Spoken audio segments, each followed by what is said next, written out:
Bonjour à tous, je me présente, je suis neuropathologiste, c'est-à-dire j'ai travaillé toute ma vie sur le système nerveux et sur la pathologie neuromusculaire, d'abord en tant que clinicienne, puis après cela en tant que responsable d'un laboratoire. Il se trouve que je me suis intéressée à votre maladie de façon indirecte, si je puis me permettre, puisque je suis en retraite, et qu'on m'a confié de refaire l'inventaire de ce qui s'appelle la Fondation d'Egerine. Et dans cette Fondation d'Egerine, il y a les lames originales qui ont permis de décrire la maladie. Et c'est donc nos collègues anglais qui, l'année dernière, m'avaient demandé de faire un exposé à partir de ces documents. Et c'est un petit peu cet exposé que je vais vous remontrer aujourd'hui et vous expliquer comment on est passé de la maladie de l'endousie d'Egerine à la dystrophie scapulo-humérale. Alors en fait, l'histoire est ancienne et remonte au 19e siècle. Je pense que beaucoup de choses que je vais vous montrer, vous les connaissez. Mais le grand problème qui existait à l'époque était de savoir s'il existait, oui ou non, une maladie qui touchait électivement les muscles et qui respectait totalement le système nerveux central. Alors comme d'habitude, il y avait ceux qui étaient pour, il y avait ceux qui étaient contre. Entre les écoles allemandes, anglaises et françaises, les discussions n'en finissaient pas. En fait, si l'on reprend l'histoire, c'est Édouard Merrion qui, le premier, a décrit une maladie familiale qui était en fait une maladie qui touchait déjà les enfants, qui s'accompagnait d'une hypertrophie musculaire. Et il a présenté, vous voyez, c'est 1851, c'est quand même intéressant ce qui concerne les dates, donc cette première observation familiale devant la société anglaise. Et c'est amusant de savoir que M. Merrion était en fait d'origine française, la famille s'appelait Mérignon au départ, c'est-à-dire je pense une famille possiblement originaire du sud-ouest, qui avait émigré en Angleterre. Et en fait, ce qu'il a décrit, ça n'était pas la maladie qui vous intéresse le plus, c'était déjà la maladie de Duchenne, et en fait, c'était 10 ans avant Duchenne de Boulogne que M.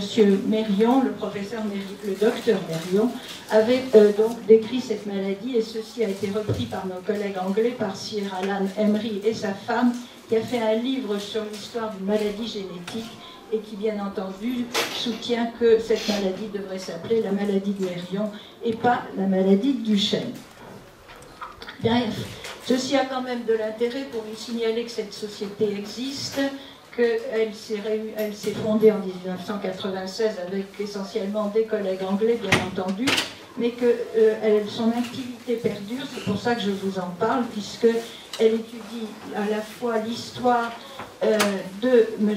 Delœuvre de Merrion et de Duchenne de Boulogne, mais surtout elle continue à organiser régulièrement des symposiums sur les maladies musculaires, si possible à un niveau très élevé et très intéressant.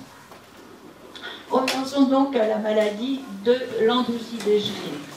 Eh bien, cette individualisation va se faire en plusieurs périodes, c'est-à-dire il y a ceux qui vont décrire les premiers la maladie, puis qui vont réellement l'identifier, et l'identification c'est bien sûr l'endousie et d'Egerine, puis je vous montrerai très rapidement les nouvelles données cliniques et histologiques, et je serai très rapide sur les données génétiques parce que ça n'est pas mon domaine de connaissance, et que vous aurez après cela d'autres interventions qui vont vous les détailler.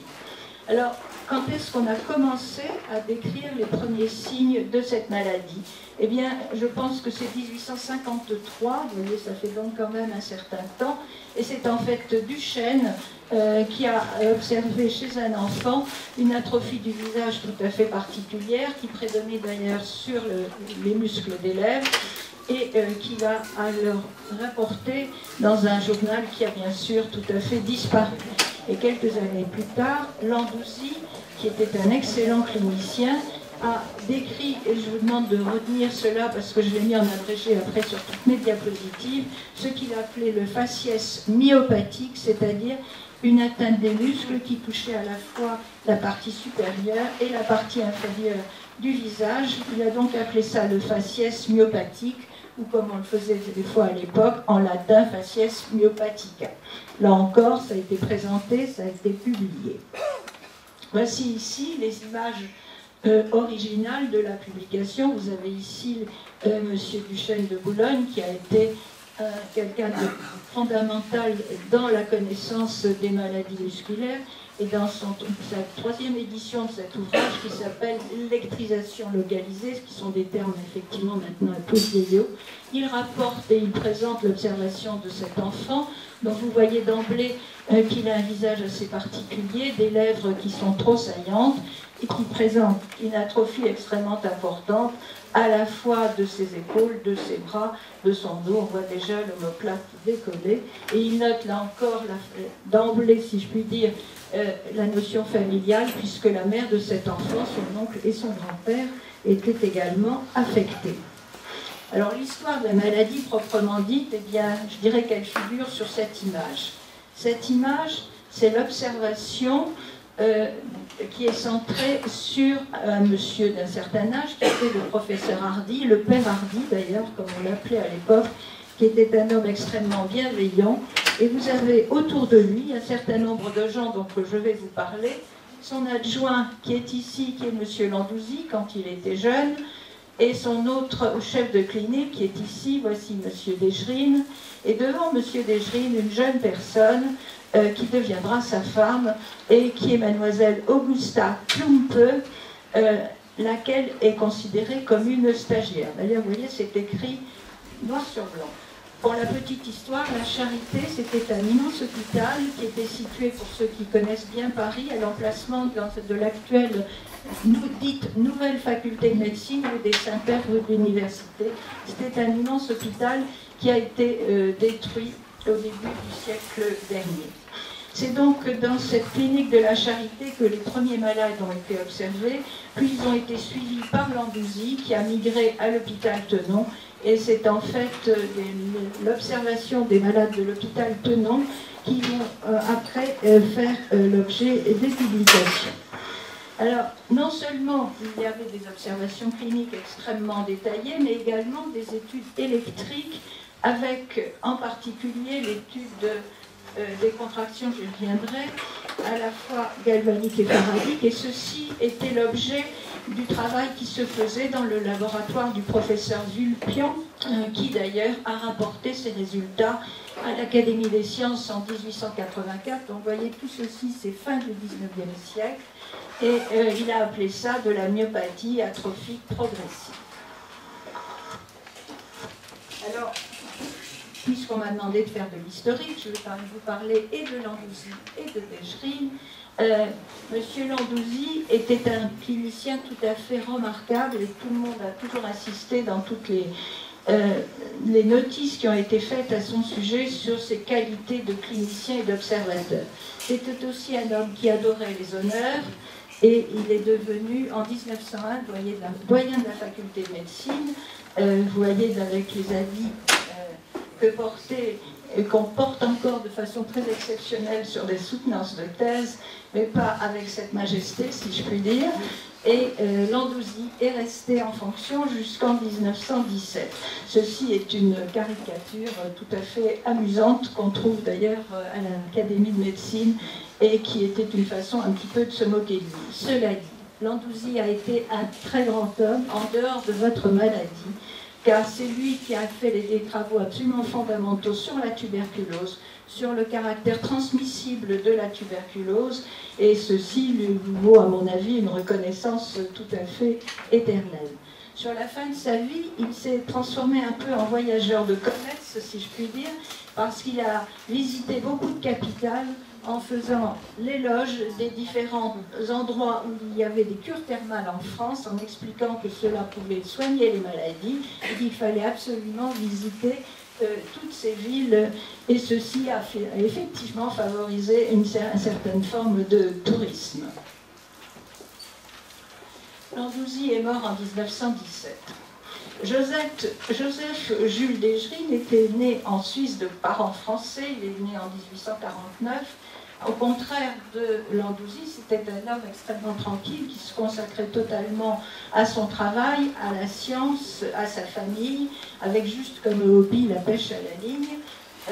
mais qui, même le dimanche soir, réunissait ses élèves pour continuer à discuter sur les données qu'ils avaient pu observer pendant la semaine. Et vous avez là sur ces photos différentes images correspondant à différentes époques de sa vie. Il a bien sûr terminé avec les honneurs et il est mort en 1917.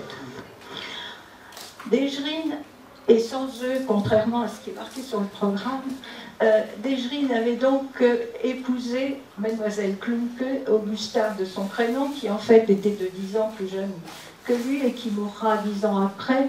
Et c'est ensemble qu'ils ont en fait travaillé, non pas sur la FSH, mais sur beaucoup de maladies du système nerveux central, puisque c'est essentiellement elle qui s'occupait de la partie neuropathologique, et son rôle a été tout à fait fondamental.